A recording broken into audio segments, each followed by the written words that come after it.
دا یوی خور سوال کړی وی زما خاون زما سره ظلم کوي. ظلم څنګه کوي؟ وی زما د واده 8 میاشته او د اختر په ورځ زما خاون ته پلار وی چې ته به هلته راشي من کره کورونه وی جدا دي، نو د اختر او ورځ هلته تېروي او ما پرېږدي کور کې. دغه شان د جمعې په ورځ ورته هغوی ټلیفون وکړي چې راشه ماسپښین ډوډۍ به موږ سره وخورې، نو دی هلته لاړ شي. زما د واده 8 میاشته و، دی ما سره دا ظلم کوي او زه ورته وایم چې ما یوازې مه پرېږدوئ چې زه د مور پلار خبره خو نشم غورځولی. نو څه نصیحت دی؟ الجواب نصیحت دا دی، زه ټولو ته دا خبره وکړم، ټولو مؤمنانو ته زما د زړه نه یو خبره او ډېره خوندوره او فایدهمنه خبره، که نارینه دي او که زنانه دي، ټولو ته دا ووایم. ولې دا مور پلار د واده نه بعد بدلیږي؟ دا ډېرو خلکو په زړه کې دا سوال راځي که نه راځي؟ ډېر خلک وایي یاره وایي چې واده یې دله نه یې کړی، نو یو شی نه چې واده دله وکړي بیا بل شی دی. دا هر سړی وایي. زه درته دې یو راز بیانوم نن او ډېر قدر کوي د دې مشرانو، ځکه چې چا سره نشته هغوی ته یې قدر معلوم دی. زه درته دې یو راز بیانوم. کله چې د هلک واده وکړي او کور ته ښځه راولي، زه غواړم چې دواړه په دې خبره پوه شي، د هلک کوم او د جنۍ ښځه خاوند ټول، او تاسو ټول په ځان پوه کوئ، که څوک دلته ناست او که څوک مایني او که څوک اوري، په دې خبره ځان ښه پوه کوئ. ورې کله چې سړی واده وکړي او بیا یې بچي وشي، د مور پلار داسې محسوسوي چې هسې مور پلار دي که نه، هغو ته داسې هسې زړه کې راځي لکه موږ چې یو قسمه د ده ژوند نه وځو، دی زموږ نه لرې روان دی. دی اوس د ښځې کمره کې ناست وي او دی اوس دغه بچي اوچته یې لګوي، دا خو په دې مور پلار دي په دې بچي مین دي، دا نه غواړي چې دا بچی زموږ د ژوند نه وځي یا موږ د ده د ژوند نه وځو. د دې خبرو د لاسه په کې د غیرت راشي، نو کله نه کله پکې ناروا خبرې وکړي، خو په دې کې به معذوره ګڼي، په دې کې به څه ګڼي؟ معذور. دا حال به په موت هم راځي که الله ژوند راکړو، چې کله زما او ستا بچي واده وکړو که نه، او هغه زما او ستا په مخ کې بیا د ښځې دې کمرې ته په مخه ځي او راوځي او ځي او راوځي او دا بچي اوچته یې لګي او بچي اوچته، ته ځان له یو کمره کې پروت یې، ځان له یو کمره کې اکثر دې بوډاګان له بیا دې چې پالتون ته کمره ورکړي، ته ځان له یو کمره کې پروت یې، نو زړه کې به نه راځي چې د زوی د دې ژوند نه زه ولې ووتم او ولې دا زوی زما د ژوند نه ووتو. اوس دا خور چې دا کومه خبره کوي، زه یقیني دا وایم چې دې هلک واده کړی دی، کور یې اوس جدا دی، مور پلار یې دا غواړي چې ته د اختر دا ورځ دلته تېره کړه، ته د جمعې د ورځې دا روټۍ موږ سره وخوره، چې یعنې دې زموږ د ژوند نه ونه وځي او موږ د دې نه ونه وځو. زما خبره غلطه ده داسې به نه مور پلار دا نه غواړي چې دا بچي، ځکه دې دلاسه کله نه کله د مور پلار ناروا هم ووایي، خو خیر د معافي به ورته کړې، ځکه دوی په دې ځای کې دي، که ځان دې په دغه ځای کې خو نو ته هم دا چل کې، ته هم دا چل کې. لکه اوس ته دا سوچ وکړه، هسې ګوره مور پلار دي دواړه بوډاګان دي او کور کې ناست دي او د ژوند په اخرنۍ پوړې دي، لیکن نور هغه هر څه چې دي هغه څه دي ختم شوي دي، ځواني تلې ده، وخت تلې، هر څه تلې. ناس د الله نه بعد هم دغه بچو ته خوشحاله دي، زوی دی او لور ده او نوسي دي. دا هلک او جنۍ پروګرام جوړ کړو، جنۍ برقه واچوله او هلک ځان سیټ کړو، ځان سره بچي غېږ کې راوسه ووتو کور نه لاړو، او بوډا بوډۍ دغه شان یوازې کور کې پاتې شو. پسې دوی په زړه به څه تېرېږي؟ یعنې هغه څه ته چې دوی ناست دي د الله نه بعد، هغه دا حل نه لاړ، نو دوی به څه نه وایي؟ انسانان دي که نه، مشران نه دي، قدرمن نه دي، درانه نه دي ستا په ژوند کې. دوی خو هم څه خبره کوي، نو په هره خبره خو به سړی سور کېږي او شین کېږي هم نه که نه، په هره خبره خو به حساب هم نه کوې که نه. زه دې خور ته دا وایم چې زه منم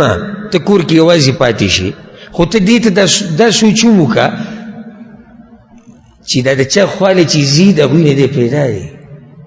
هغوی را لوی کړی دی هغوی پې سختې تېرې کړي ته اوس رالې ته زما د واده اتمه میاشت ده ته د اتمه میاشت خبره کې هغه ټول ژوند یې د هغوی دپاره خاورې کړی دی نو که چېرته د اختر په ورځ د زوی د پلار کور ته ورشي او د هغه سره د ورځ تېره کړي او یا د جمعې په ورځ د ماسپښین روټۍ د پلار مور سره خوري دې کې څه دي ها دا منمه که دې رور زمونږ د امسا د منځ نه نیولی وی نو ډېره مزه به یې کړی وی خو هغه امسا د یو طرف نه ونیوه د منځ نه څنګه نیوی کړی د امسا چې دې ښځې ته مې ویلی چې راځي ځو راځه چکر به ولګو دې ته وی امسا د منځ نه نیوه هغه امسا د یو طرف نه ونیوه ښه دې خور له څه پکار دي دا نن چې کوم نصیحتونه تاسو ته کوم دا ګوره د هغه تجربه کار سړي نصیحتونه دي چې د هغه په ژوند کې مور پلار نشته ذکر ته زه ډېر جوړ نصیحتونه کوم زمونږ مور پلار دواړه الله دې وبخښي هغه نشتي ځکه زما په دې باب کې احساسات هغه ډېر جوړ دي دې ښځې له دا پکار ده او دې خور له چې ورته ویلی چې پلانیه ته چېرته ځې هغه وایي زه پلار کره او زه مور کره ولې وي هغه وایي چې ډوډۍ وخوره نو ته ورته داسې ووایه که نه ته شکوې شکایتونه څه لګې ته ورته ووایه خانه داسې وکړه دغه مور پلار دلته راوله پروګرام به وله زه وکړم کې به نو ګپ شپ ولګوئ تاسو به ورځ یو ځای تېره کوئ زه به راسره م یم او دا خدمت به هم زه وکړم داسې کېدی شو که نه شوه کېدی کوم چې کېدی عقل معمولي خبره موږ راوچېته ګو هغه لاړ مور سره کېناست هغه لاړ پلار سره کېناست نو ته هم څه سوچ وکړه که نه چې ځي د پلار کره کېني هغه چې ځي د مور کره کېني خو ته د هغه مور پلار راوواړه کور ته که نه ته ورته ووایه پلانیه هلته مور غریبه لګیایي پخلی کوي ستړي شي دلته یې راوله ته پسې ورشه ته په خپل ګاډي کې یې راوله دلته به زه پخلی وکړم دلته به هغوی کښېني که شپې کوله شپه به وکړي او که توجو ته به بیا ویسې که دا خاوند به دله تندې ښکل کړي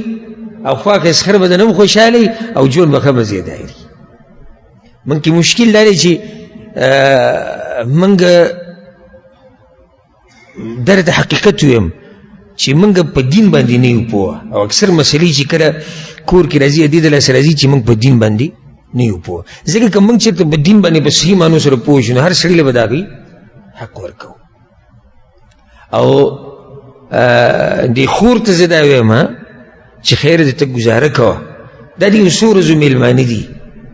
دا بوډا بوډۍ دا د یو څو ورځو میلمانه دي بیا به نه وي نو ته که یو څو ورځې ګزاره وکړې هېڅ نه کېږي خو بیا به د عمر له په زړه کې دا خبره پاتې شي چې یاره ما داسې نه وی ویلی او ما داسې نه وی کړی ما هغوی نه وی خفه کړی د مشرانو نه دعاګانې اخیسته د مشر دعا الدنیا وما فیها دنیا او دنیا کې چې څه یې راجمع کړي که نه دا د پلار دعا ته نه رسي او دا د مور دعا ته نه رسي یو سړی د بعض وی د مور پلار نه تنګ یم ولیعاذ بالله څنګه تنګ یم وایي دا ښځه بهر ته نشم ویستی چکر یې نشو لګولی او کور ته یو شی نشم راوړی غریبي مې ده بیا به ټول له راوړي بیا به پلار له م راوړي ولیعاذ بالله الله دې رحم وکړي زه دا ویم ته تنګ یې وایي یو تنګ یم زه چکر یې نشم لګولی یو څو ورځې صبر وکړه بیا ښه چکر یې ولګي چې کله دا بوډا دا بوډۍ خاورو ته لاړو بیا ښه چکر یې م لګوه بیا چې کور ته ښځې له څه راوړي راوړه بیا چې څه کې کوه اوس خو د دوی سره ګزاره وکړه که نه یو څو ورځې یو څو کاله به د هغوی پاتې نو دا یو څو کاله خیر دی ته ګزاره وکړه دا ښځه په تا دومره زوروره ده دا بچي تا ته دومره ګران دي چې تا د دنیا قدرمن شخصیات هغه ته راواغستو شاته دې ګزار کړو ته زه دوی نه تنګ شوی بله دا چې د ښځې له دا سوچ پکار دی او هلک له هم پکار دی چې کله انسان بوډا شي نو دې نه دی زدي شي زدي زد کوي زد لکه ماشوم شي که نه انسان چې عمر زیاتېږي بیا ورو ورو کمزوری کېږي دی بیا زد کوي نو ته به ورسره ګزاره کوې لکه اوس یو پلار زوی ته وایي چې نه ته به ما سره ځې نو دې زوی له هم پکار ده چې به دې پوه شي چې اوس دې ټیم کې دا پلار یې ګوره دې ته نه ګوري چې ده تله پکار دي که نه دي ځکه هغه به خپله زوروره وایي نو زده لاړ شه ورسره او د ښځې لم پکار دی چې په دې ځان پوه کړي چې د دوی د عمر اوس داسې دی چې دوی کې یو قسم زد راغلی دی. او بل ګوره ښځه ټلیفون وکړي سړي ته ووایي زه پلار کره ځمه بیا راشه ما زر بوځه هغوی ښه چې راشي دا ته زه د بعضو حالات ویم او الحمدلله چې د داسې قصو نه الله څوک وساتي هغه له حمد او ثنا د الله ویل پکار چې دې کور ته راشي هغه سخرې ورته ټلیفون وکړي وایي ته ورسره هم راشه دغه ته څه ووایي هلک ته ته ورسره هم راشه ته هم راشي شپه به دلته تېروي ګپ شپ بولو دی لاړ شي مور پلار پرېږدي هلته صحیح شو که نه زه دا نه یم چې دا کار حرام دی حرام نه دی خو مشوره او دا هر څه پکار دي زه صحیح شو دی لاړ د شپې